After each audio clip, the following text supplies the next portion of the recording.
Go for it, Jay. I welcome you to the Wi-Fi Lunchtime service. Your service for revitalizing fellowships and inner life mastery. I encourage you to allow us to partake fully in every aspect of the service and experience growth with us. I quickly want to go through our visions and missions. Wi-Fi serves to reveal our divine identity, advocate Christ culture, and equip humanity for relevant engagement in life and ministry in an atmosphere of unconditional love, trust, faith, and spiritual power. Our mission: influence the mindset change, the revelation of humanity's oneness with the divine, and equip individuals with the truth of who they are, to the intent of having us firmly grounded, but also empower others to be impactful in every sphere of life. Our core values are unconditional love, uplifting spirit, integrity, selflessness, trustworthiness, and tenacious devotion. We believe that all life begins and ends in triune Godhead, and humanity is spiritually included in the love and life of the divine. We believe this inclusive relationship delivers timelessly, sustained and guaranteed by the nature of the Father who fills all things. We equally believe in the urgency to make mankind aware of the good news of their redemption from an inferior expression of life, the most attractive and abundant life possible.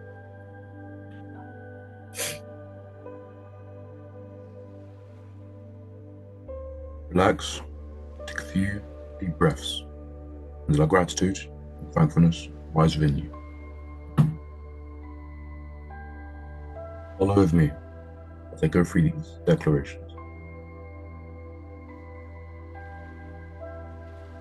I recognize and appreciate the God presence within me and express it freely and fully.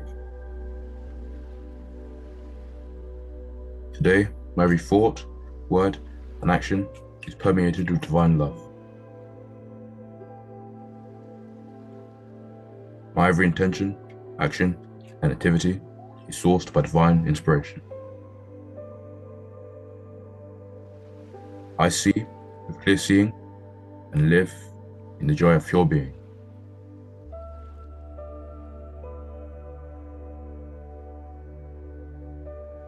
Infinite wisdom and unconditional love are now active in all of my affairs. I give myself permission to reveal my true greatness.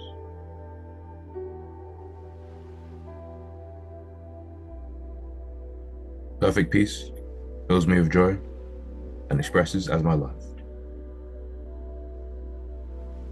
I live and give from a realm of inexhaustible good. My word is energized and actualized by the power of divine intention. In all things, I am grateful.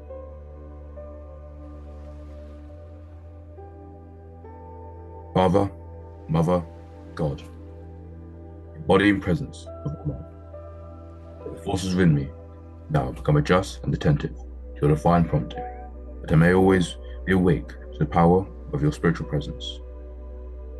Father, Mother, God, with my entire life in the conscious union with you, renewing me daily in the spirit of love, forgiveness, and fullness of joy. In this body, temple of me, in which you live, your goodwill shine forth through my aura, redeeming, consecrating, affecting all I see, touch, and relate with. All of the holy thoughts of my Father, Mother, God take up the wings of the wind, and in the flash of lightning minister as angels to my soul. God, you are the light, the power, and eternal blessing. In you I live always, unto you be all glory forever. Amen.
Just to take a moment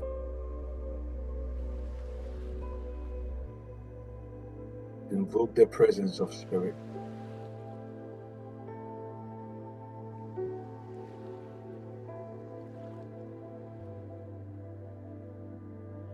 His goodness, His light,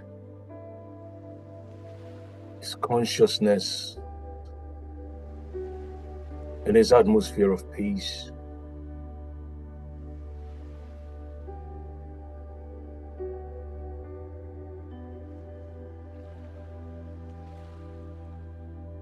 There is indeed only one life, one mind, one soul, of which we are a divine, intricate part.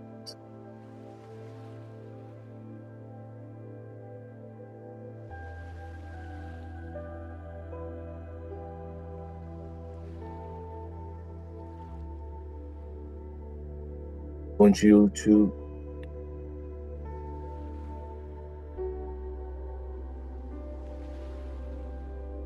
feel this.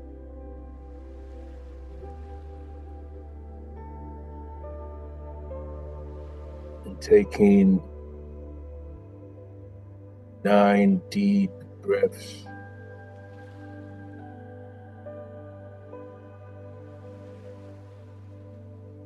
And allow this thought to incubate. There is only one mind, one soul, one life, for which I am an intricate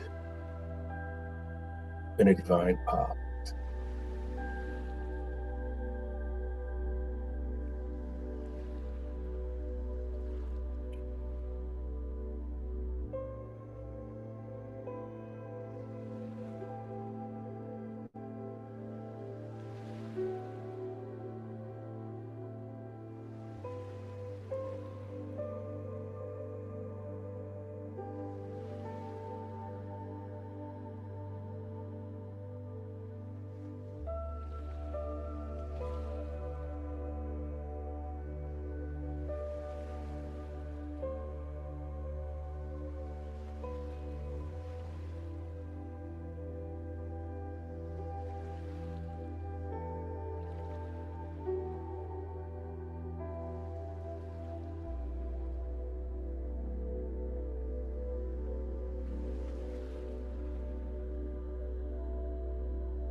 Feel your aliveness and your alertness with life, abundance, and all of the infinite richness of God,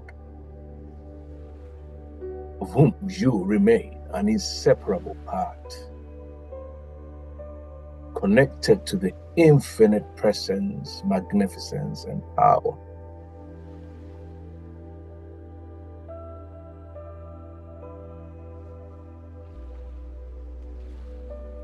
Let it sink.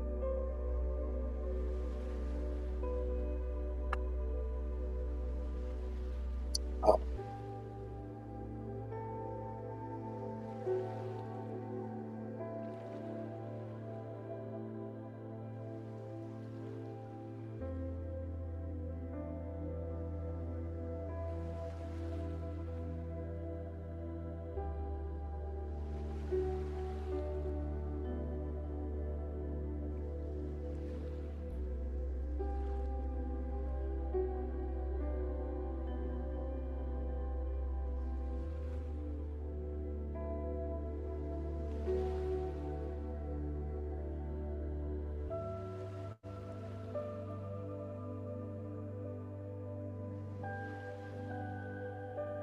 Now give thanks.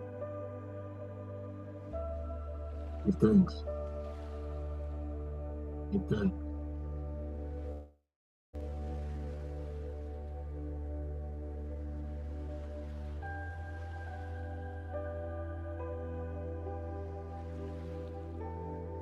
Amen.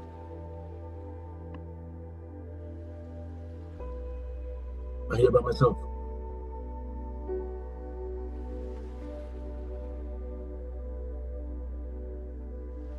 What did you say? I'm not thinking I was here by myself. I'm coming here myself. Pardon? Asking if I was here by myself, because I could only hear myself.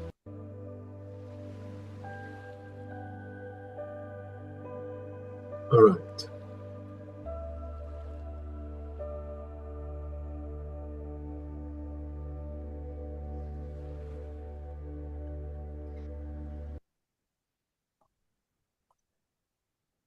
Good morning.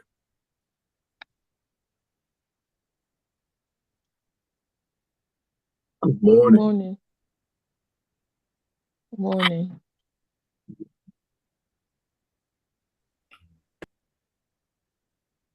We were here last week.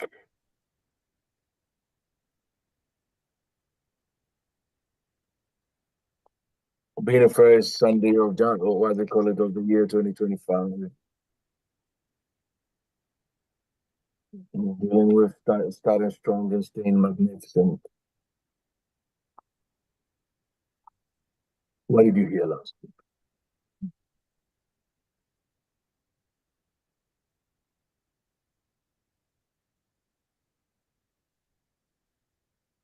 What have you been doing?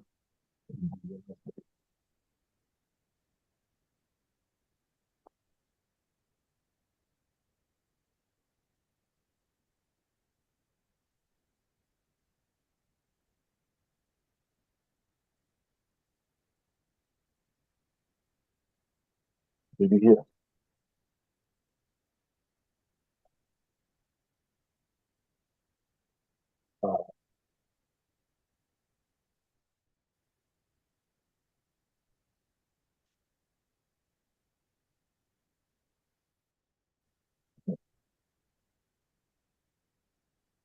You were here last week.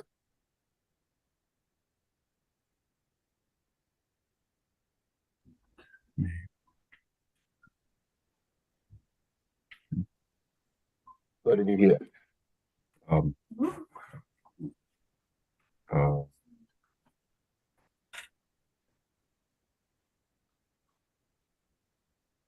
uh,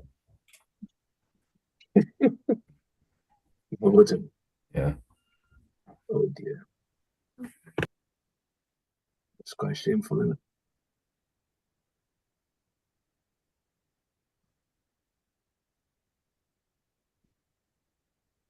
And what did you hear? If I remember clearly, you're talking about something about it had to do with goal setting. If I had, it's not goal setting per se, but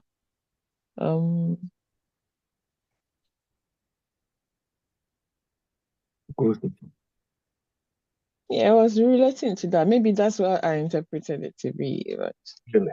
I never said anything about it. like the plan you have for the year, something like that. Yeah. Okay, please tell us what you say. Siga, what did you I hear? don't know. I can't hear you very well. You can't hear me very well. Joshua, can you hear me? Yeah, it's okay now, No, but I when can't. you Huh? Jay, can you hear me? It's fine now. A bit earlier, it was a bit. Yes. Okay. Siga, what do you hear?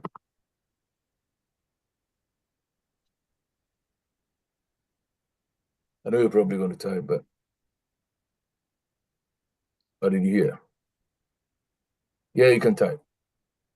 Oh, but if you can talk to you, you can talk. Nothing stops you from talking.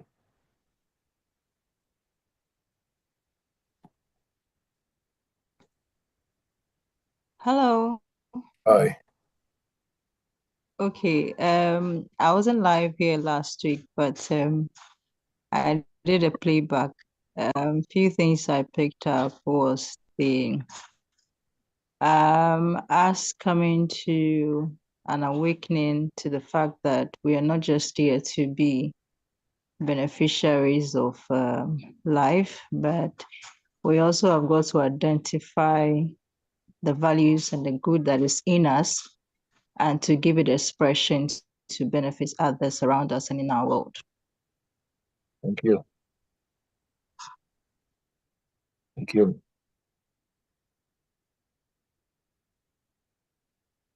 Exactly so. And I want us to continue in that vein, picking up on purposeful living.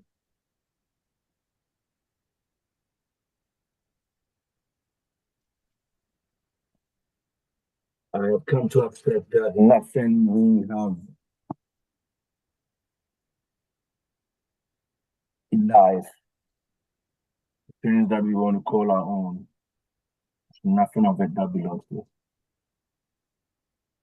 Nothing. Shared this video sometime last week. Very powerful, very exciting video about shopping on a platform. Where you go on about the fact that even if you supposedly own your own home, you're free of any debt, mortgage, or whatever it is, what you've done essentially is We can't hear you. I don't know if it's just me, but hold on a second. Yeah, I don't have. Okay. Right, can you hear me now? Okay. I was just on the wrong audio setting. Right. So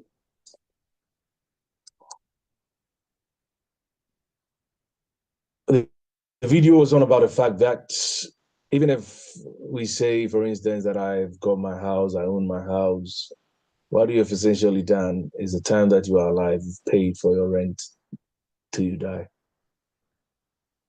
You don't necessarily own it because you don't take it away with you. You don't own your children. You don't own your wife. You don't own your husband. You own nothing. Nothing belongs to you. It's quite interesting that I was having a chat with someone who is desiring the fruit of the womb, and I was giving an experience of someone very close to me, who, in my mind, that maybe, if not for the obsession with wanting to supposedly have a child of their own, we probably wouldn't have suffered the fate that they did suffer. And just like, oh, no, I'm not here to not have any children. And I said, no, I've not said that. But I think the obsession with it is quite disturbing for me because you're giving too much energy towards it, and balance forces will set in.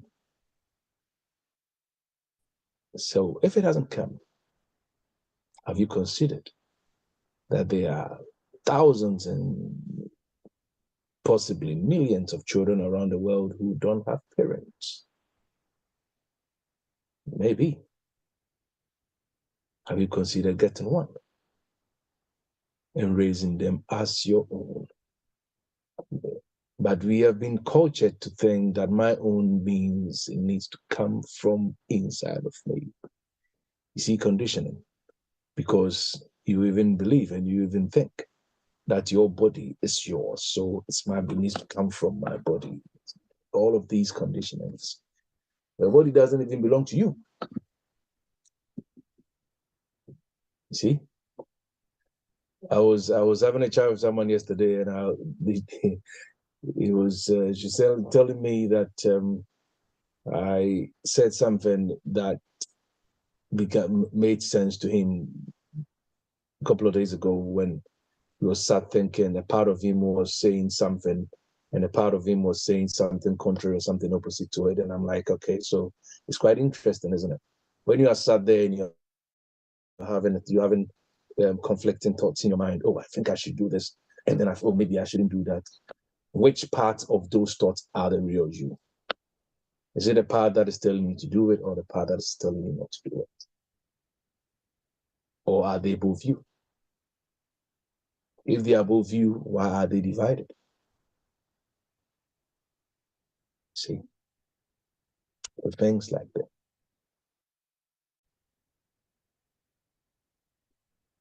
Friedrich Nietzsche, the German, one of my favorite German philosophers, said something. He said that a thought, even a possibility, can shatter and transform us. Why are we here? What are we here for? Many are piercing themselves through with many sorrows because we haven't identified why we're here, or purpose hasn't gotten hold of us. I've heard many teachers talk about purpose and all of that, but what resonates with me most now is what I'll be sharing with us in the next 2-3 weeks. You can take from it what you want to take from it. If it resonates with you too, that's great. But I'll say, I'm sharing with you what I have found to work for me, or what I have found to make sense to me now as I'm talking to you. It's all about identifying and expanding what you are with the understanding that nothing is yours except who you are. And the question then comes to, who are you? Who are you? Who are you? Life without a purpose, Brother Ishmael says, and I accept, is like a ship without a rudder, or a ship without a guide and destination. It gets blown by the wind in multiple directions, or in any direction at all.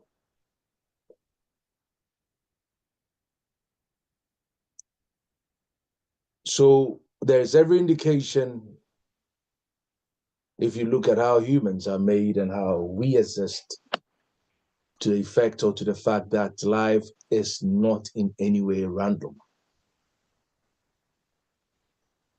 Even the portions or the parts of it which appear to be without shape, which appear to be without form,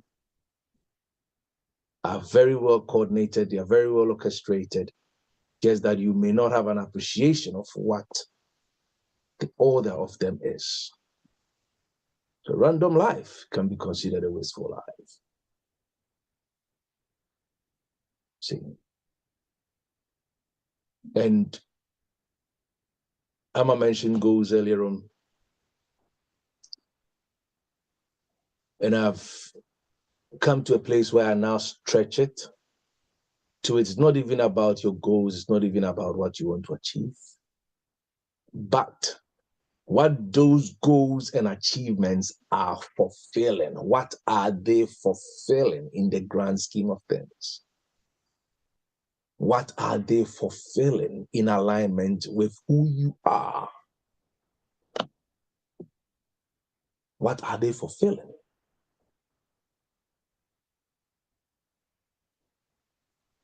In alignment with what the idea of the universe is concerning you. And this is something we can only find from the source which has birthed us.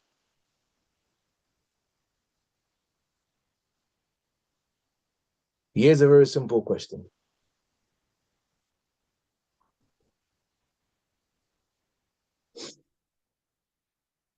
And when it's truly and truthfully answered,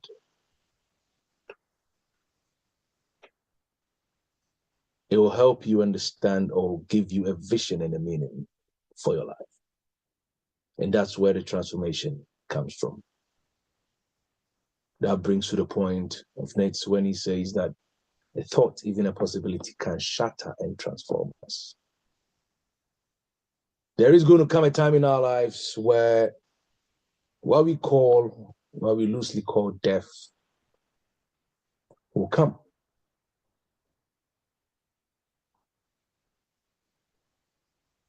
And that is the point where we realize that nothing is truly ours except who we are.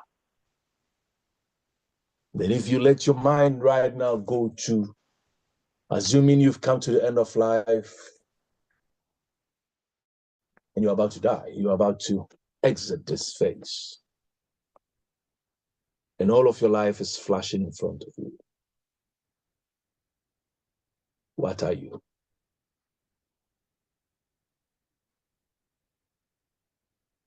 What are you at that point?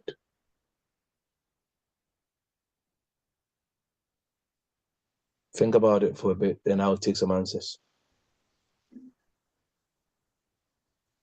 At that point, I can guarantee you realize that your parents aren't yours, your spouse isn't yours, your children aren't yours, your friends aren't yours, your possessions aren't yours, even your own body.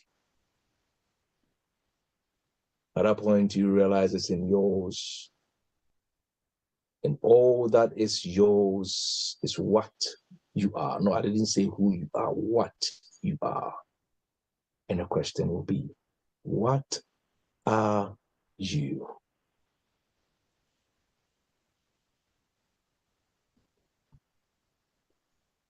And when you truthfully are able to give a sincere and an honest answer to this, I can guarantee you it will help you focus on what matters in life.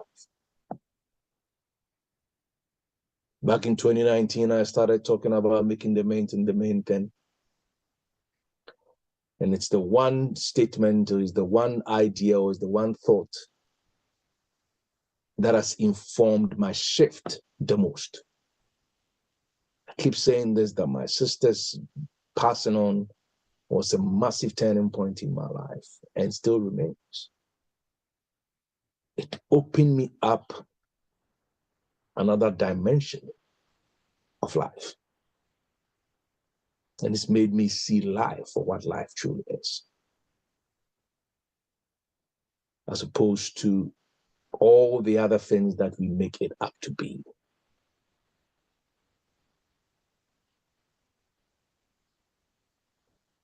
Having a sincere answer to this will help you, or I'll say it has helped me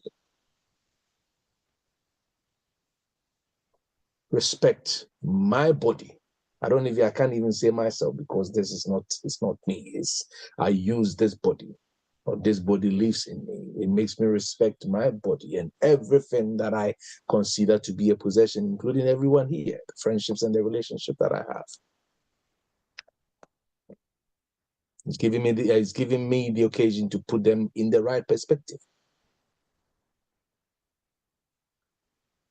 How is what we are doing even now in this space? How is it establishing and expanding what each and every one of us is?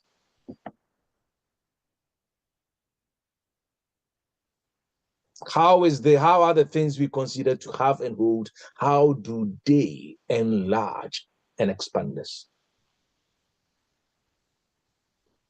And you can only know how they're expanding you when you know what you are that is expanding.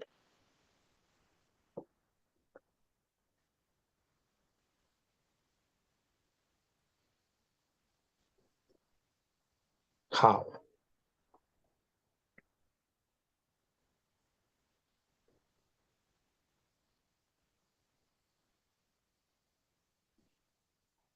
What are you? It's the greatest philosophical question.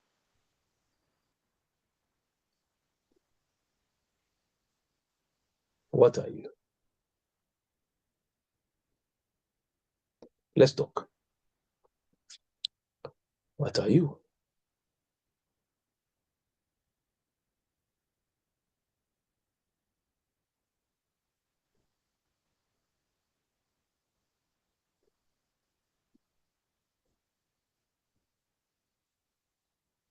What are you?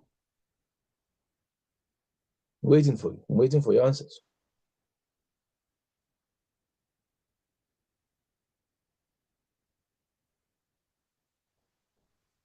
I don't quite understand the question.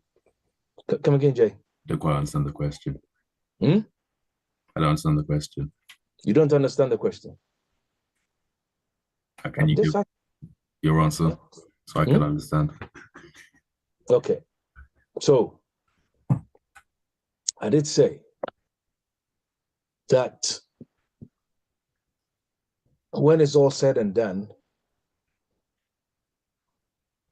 we come to the realization that there is nothing, okay, that you own or have that is you apart from what you truly are. Your soul, your life. So when, like, for instance, when someone says that, let's say, for instance, when you say that I am strong, I am bold, I am that, I am that, I am that, what of you is saying those things? What of you is believing that? What are you? And when you come to honestly answer the question of what you are, then will you be able to put everything else in its appropriate perspective. Do you understand? So there's no right or wrong answer per se, but how you come to the, because like for someone, if someone believes that they are, for instance, their body that they see in the mirror, it will inform the importance they attach to it and how they expand themselves based on how they see or what they consider to be them. You understand? And in trying to get us to have a bit of an appreciation or kind of lead us on to understanding what we are, that's what I said. That when you come to the end of life, there is nothing that you consider to be yours, to be you, that you take with you. So that which remains when all of these are stripped off is what you are. And then I paused and asked the question, what are you then? Is that clear? Yeah. Okay.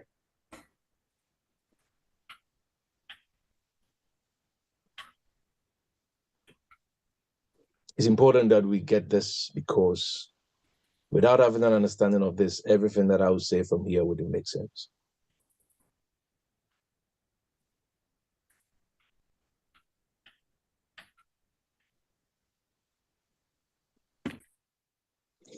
But if someone put something in there.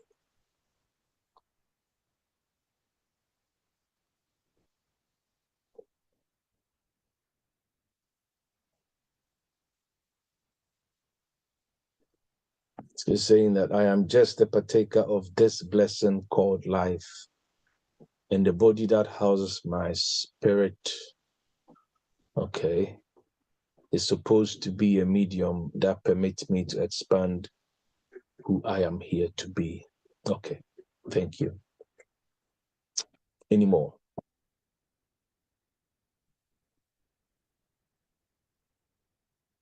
What are you?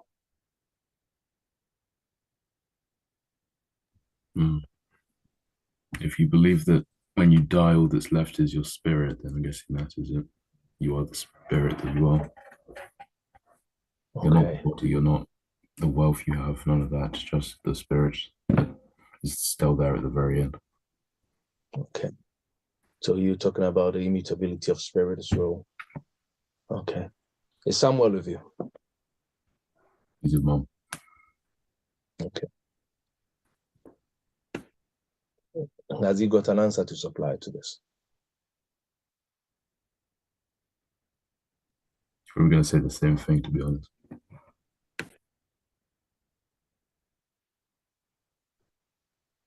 Samuel is here.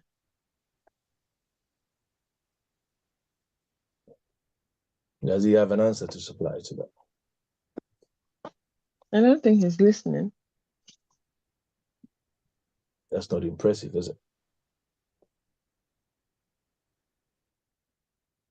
All right. So, Amma, what are you? I'm a human being.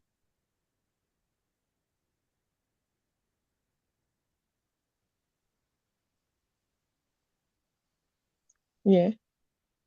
Okay. That's why that's why you believe you are. Yeah.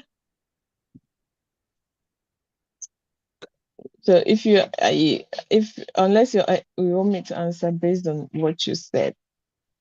I'm not wanting. I will not wanting you to answer based on what I said. I want you to answer based on what is your honest belief. What are you? I think I'm human, and here to I evolve. didn't ask. I didn't ask for what you're here to do. I asked what you are. If it's what I am, I'm a human being, with a spirit, but I'm spirit, and I'm an embodiment of love.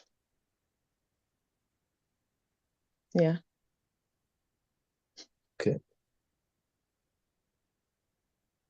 I will come back to that question. Expressing myself in the physical form as a human. Okay. We'll come back to that question. I'll ask that question every week.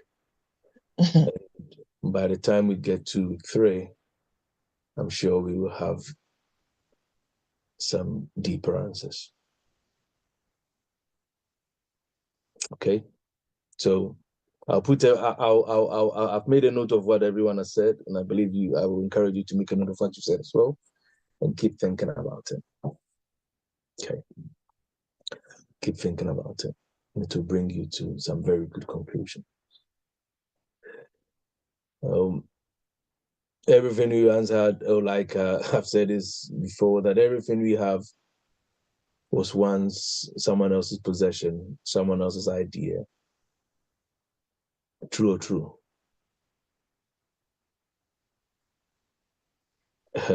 Your wife was probably even someone's ex. Okay, you understand? It's not always true with that. Well, if it's not always true, well, it could have been that it wasn't someone else, but it could have been someone's brother, someone's sister, someone's child. See.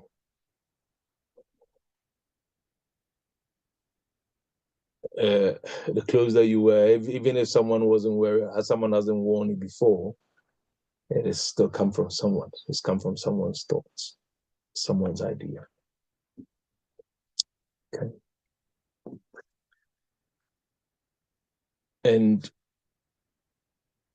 once we embrace the fact that the space that we find ourselves in now is our turn to expand, to use it to expand who we are and what we are, it changes a lot. If I ask an add-on question based on what you've come to believe as what you are, what is your purpose?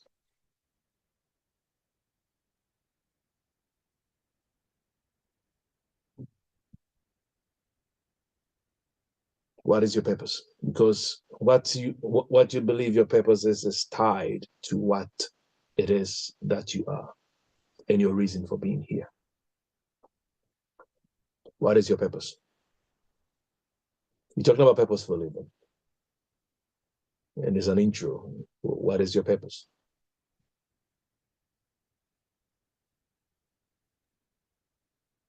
Purpose.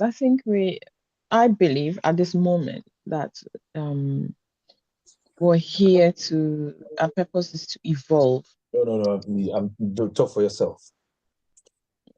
Yeah, that's what I'm saying. I said I believe. You said you believe we are. So I want you to just talk Yes. specifically. It's my belief that as individuals, everyone. No, you. Okay. It's my belief that as a being, I'm here to evolve.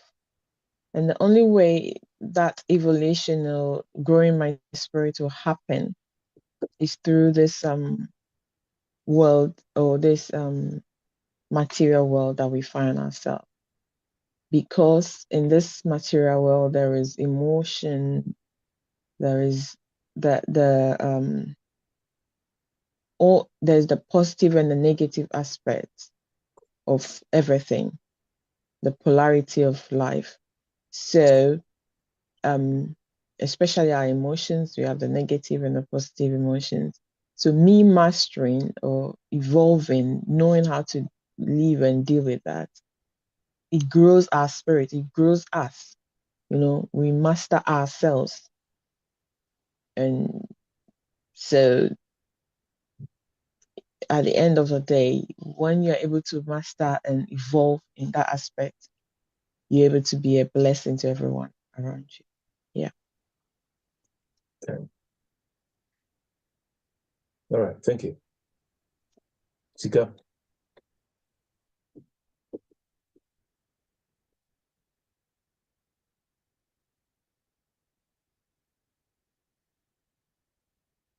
So undoubtedly, what you are is the purpose and the reason for being here. And once that is understood, we permit ourselves, you've said that a million times, to express the highest and the best in every aspect of our lives. Okay, so what is she saying?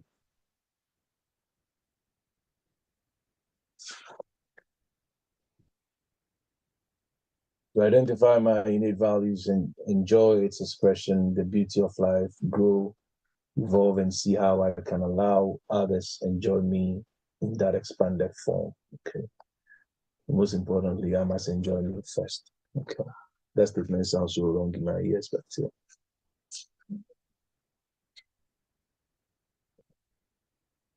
Yeah, I agree with her. We must enjoy ourselves. Not to be thinking. It depends on what we call enjoyment, but let's put it there. Enjoyment is subjective. Okay. Jasha, what's your purpose? I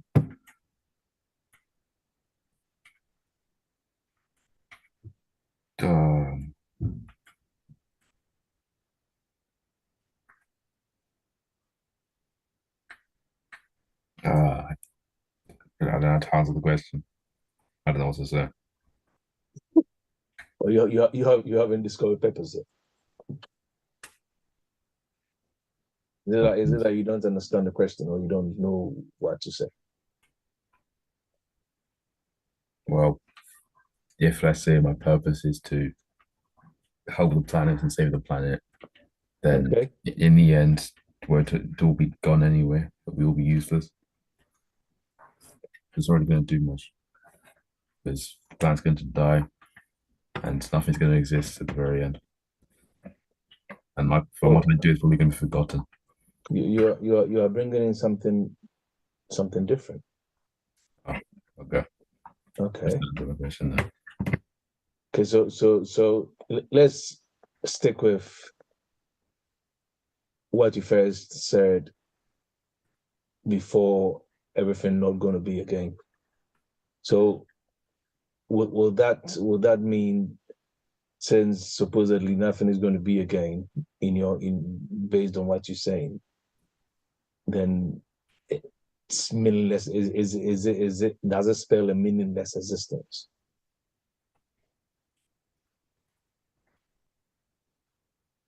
Because Solomon has said what you said. You've just rephrased something that Solomon said, but it had a context to it. I didn't know you said that. Yeah? I didn't know you said that. He said that all is vanity.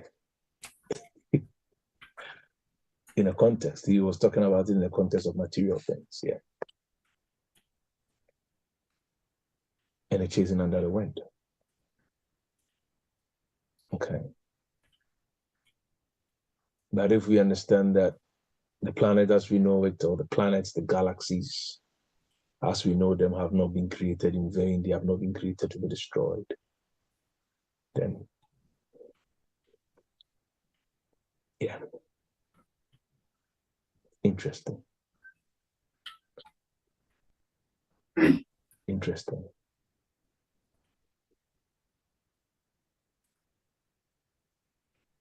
The one thing that frees us from the trappings of this conditioned world or conditioned space is purpose.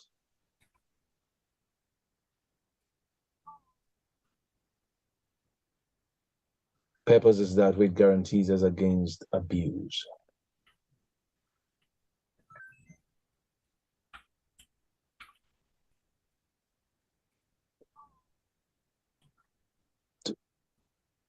I said, the one thing that saves us from the trappings of this conditioned world is purpose.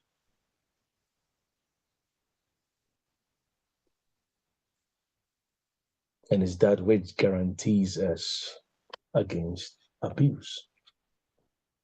That's why some teachers say that when the purpose of a thing is not known, abuse is inevitable. When we don't understand the reason for, or the reason for the existence of a thing, we tend to either take it for granted or misuse and abuse it.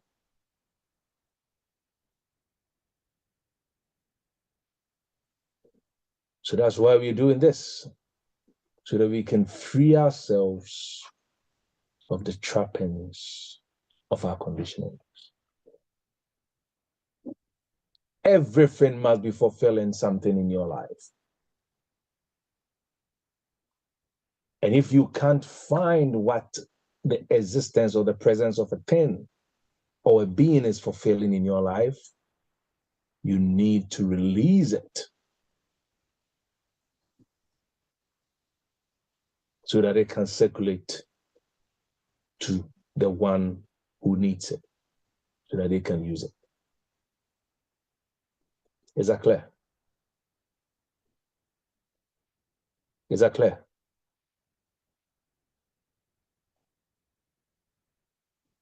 Did what I say make sense? Did what I just said make sense?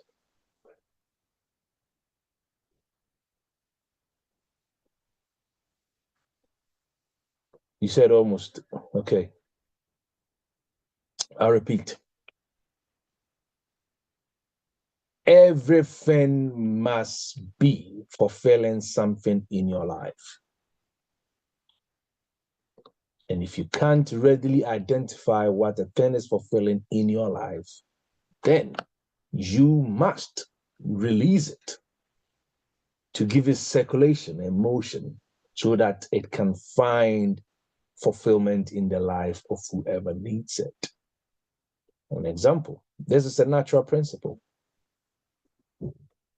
Plants taking, we say loosely, even though that is only a very surface and a naive statement, but we say generally that plants taking carbon dioxide and they give out oxygen, isn't it? Is that not what we say? Okay. So let's stick with that. Even though there is a truer truth or a truer reality to it than what we present on the surface. Plants also use oxygen, okay? But let's say it loosely, that they use carbon dioxide and they give us oxygen. Why do they give us oxygen? They give us oxygen because it doesn't really have a legitimate purpose.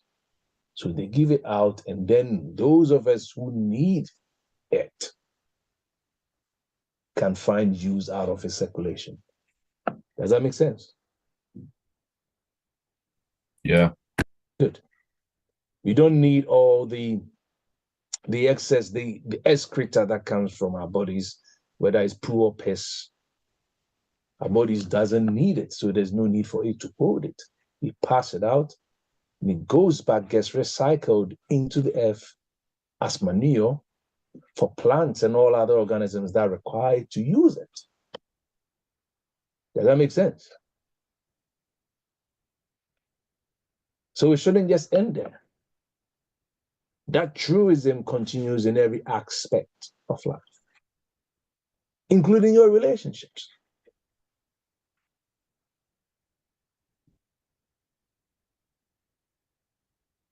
Not everything is meant for keeps. And when we keep things which have outlived their purpose or their usefulness in our lives, we stress, we bloat, we get frustrated. Try not using the toilet for 3 days, 4 days, 5 days, and see how uncomfortable you become. Try holding your breath longer than you can hold and see how uncomfortable you become.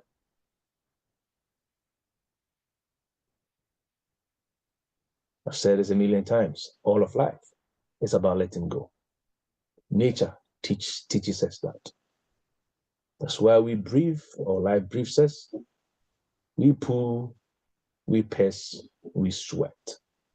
All of life is about letting go. It's not about holding on. It's about letting go.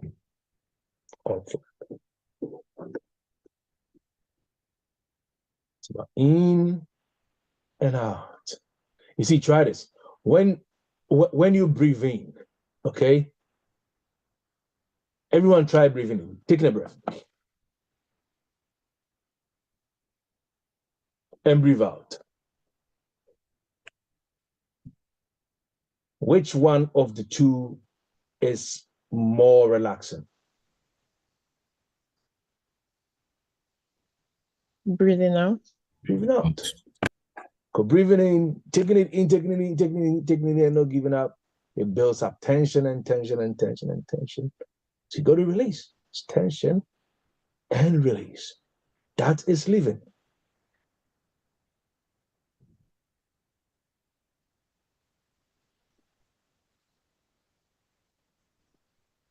Are you with me? And having this mindset helps you escape wasteful living. See? Parishma says this, and I accept it as true.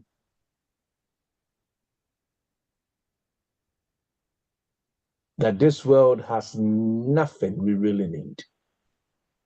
Nothing. The world doesn't have anything we need.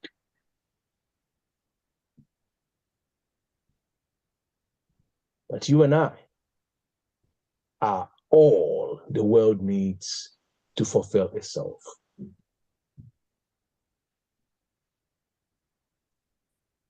I repeat, the world has nothing that any of us truly and really needs. But we are all the world needs to fulfill itself. Where do you put the rice? And that is why. Hurry up, please.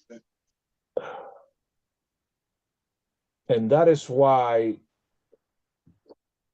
the world called for you and I, and we responded by coming to the earth. You are the answer to life's prayer. So be willing and be positioned to express the treasures that you are.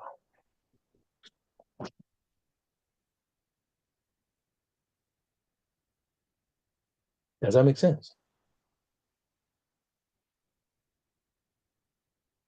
A lot has been said, and what has been said about positive thinking.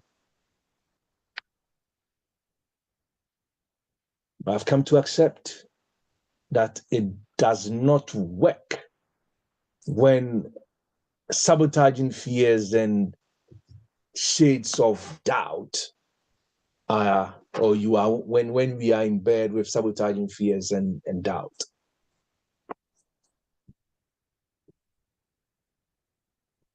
So over the next couple of weeks or over the next 3 weeks, we are going to learn how to make our fears our allies and get ourselves on the highway of unleashing our potential with no limits. Fear can be said to be the number one enemy of man. It is the enemy of success, it is the enemy of purposefulness, and it comes in various shapes and sizes. The fear of success, even. The fear of public speaking. The fear of losing a loved one. The fear of starting a relationship. The fear of ending one.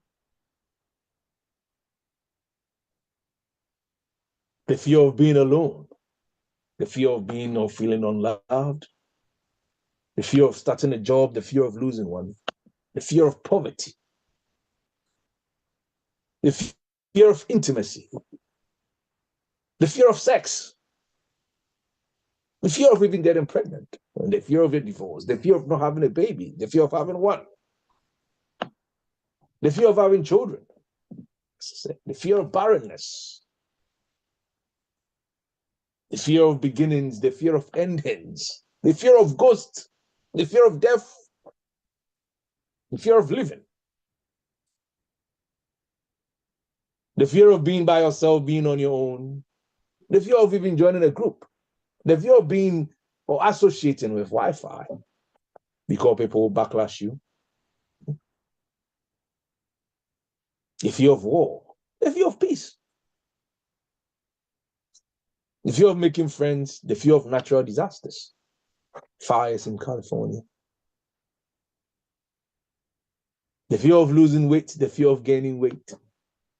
The fear of retirement. The fear of work. The fear of going back to school when you're old. The fear of picking someone's phone call. The fear for even approval or disapproval. The fear of the unknown. The fear of shame. The fear of hell. The fear of the devil. The fear of witches. The fear of supposed enemies. The fear of angels. The fear of getting deeper in the spirit. The fear of heaven even. The fear of reading the book of Revelations. The list is endless. Even the fear of being born and being alive. The world is full of a madness of fears. And these fears, they blind you to the vision of possibilities and purposefulness and stifles you from taking actions necessary for living your highest good and giving what you are its grandest expression. And that is what we seek to unfold and unwrap in these sessions. Don't miss it. Imagine what your life would be without fear.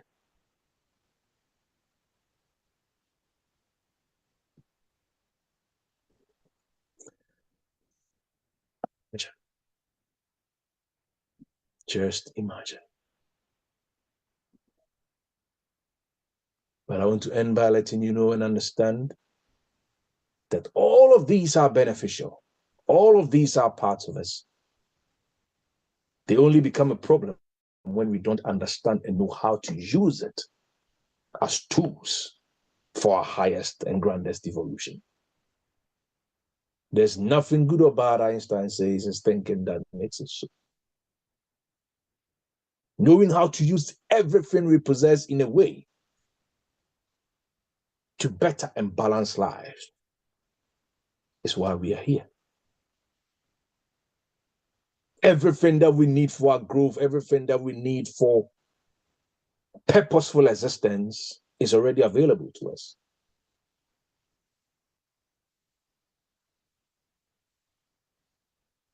And that's why God can't do anything for us. Because he can't do for us what he's already done for us. Or it or she can't do for us what is already done for us. It's already made life possible for us. We just need to permit life to find its fullest and grandest expression through us.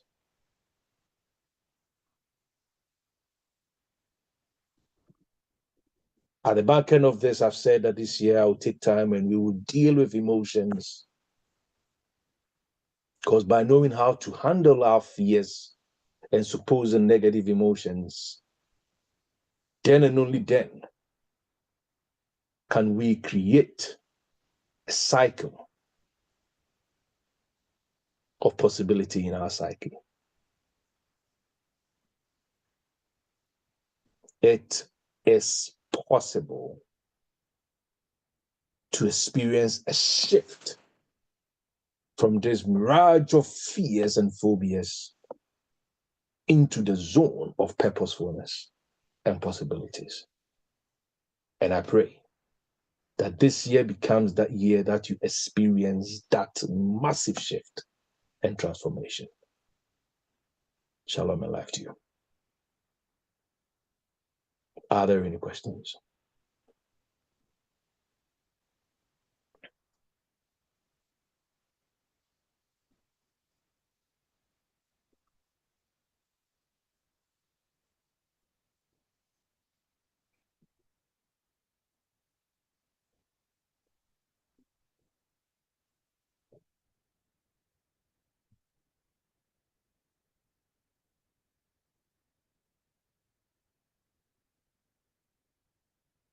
Are there any questions?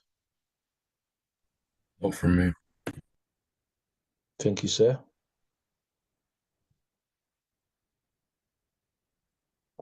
Thank you, Sika.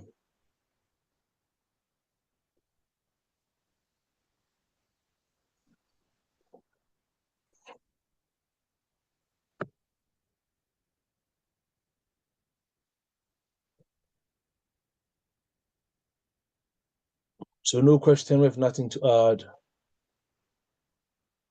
I want us to pray.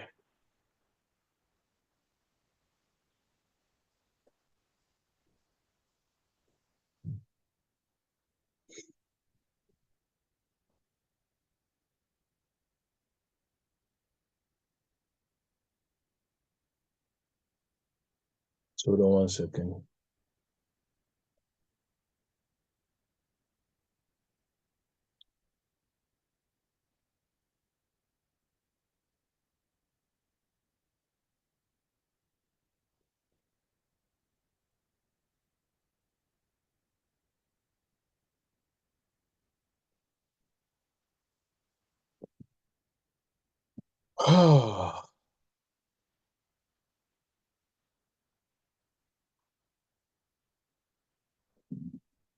I want you to just pray by yourself in any way through which this word has become impactful to you.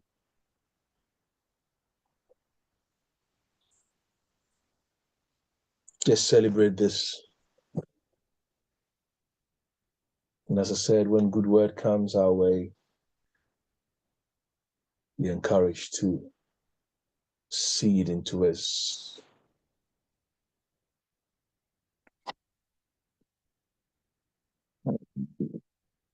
glory in our lives.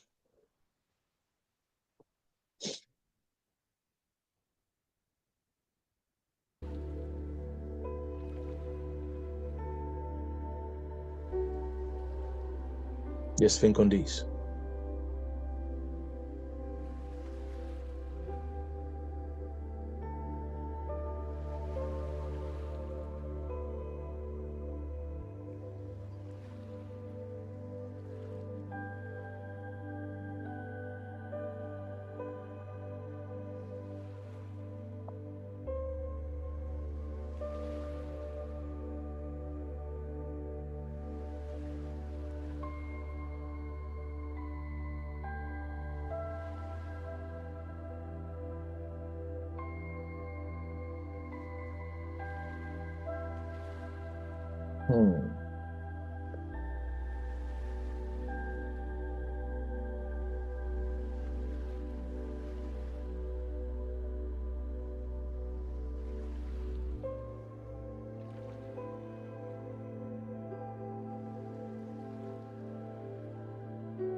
Let's pray.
Hmm.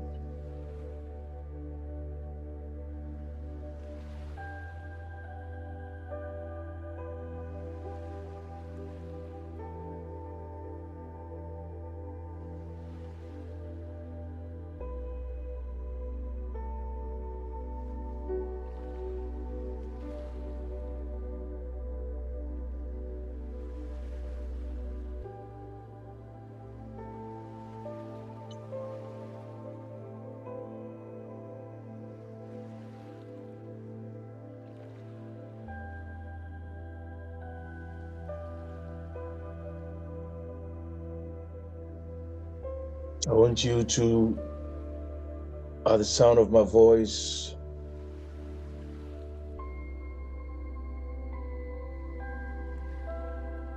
you're taking a deep breath with each and every one of these declarations. And as you breathe in, at my stating them,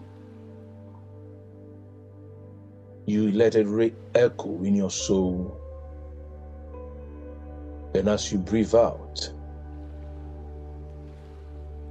you repeat in your mind to to affirm or reaffirm that you are here to be more.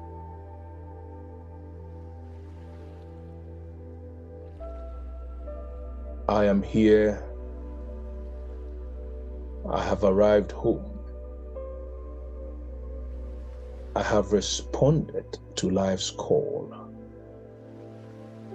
to be a beneficial presence to the space. I'm here to participate in life's magical adventure and to add to the excitement and passion of this magnificent earth life.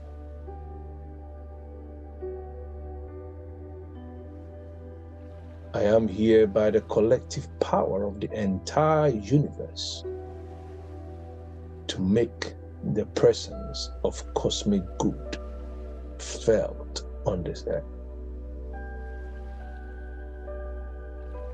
I accept that I am here to demonstrate and raise the love vibration of humanity by loving,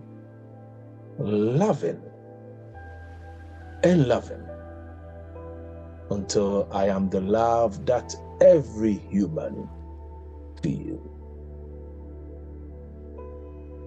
I bring joy, peace, happiness, and harmony to humanity. I am here to be a living example of righteousness and a catalyst that calls forth the innate good in everyone. I am here to be the answer to the prayer of my ancestors, the blessing that they desired, and the energy of good that the yet-to-be generations will celebrate. I'm here to be a healing presence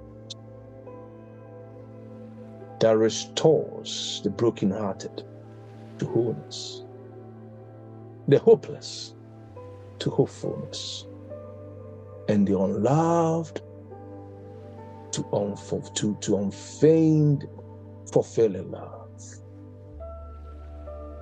I am here to raise the consciousness of humanity to the celebration of their own divinity. I'm here to be and remain illuminated,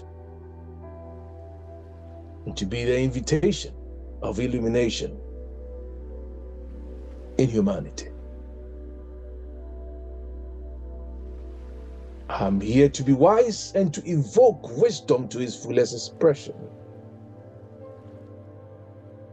I am here to change the course of history by providing programs that will evolve well-being of the entire universe and peace around the world. I accept to truly celebrate and enjoy this wonderful adventure called life. And so it is. Amen.